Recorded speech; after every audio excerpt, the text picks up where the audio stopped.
In Revit, you can combine multiple elements into a single assembly that can be independently scheduled, tagged, and filtered. For example, your model may require multiple instances of a structural column with a corbel on each of two opposite sides. To create an assembly from these three elements, select them and then click the Create Assembly tool.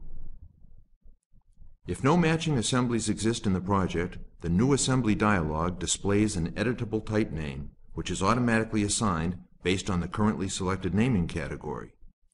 When more than one category of element is included in an assembly, you can select a different one to use as a naming category. In this case, you could select the Generic Models category, to which the corbels belong.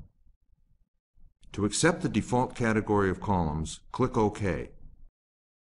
Notice that the assembly type Columns 001 is added to the project browser under Assemblies. If you now select an identical combination of column and corbels, click Create Assemblies again and select the same naming category, Revit recognizes the assembly as a second instance of the type you just created, so the type name in the New Assembly dialog is now read-only. After creating the assembly type, you can place instances of it in the model as you would with any Revit element. You can disassemble a selected assembly at any time. Its component elements remain in the model, and other assemblies of the same type are unaffected. When you edit an assembly by adding or removing elements, or by changing the dimensions or position of an element, Revit automatically creates a new assembly type, assuming the resulting configuration is unique within the project. To create isolated views for an assembly, select it in the drawing and click Create Views. Assembly views can only be created for a single instance of an assembly type, so this tool will not be available if views have already been created for another assembly of the same type.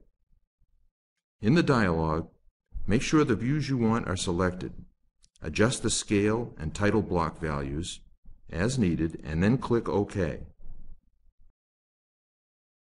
Note that the new assembly views are added to the project browser under the assembly type rather than under the Views node.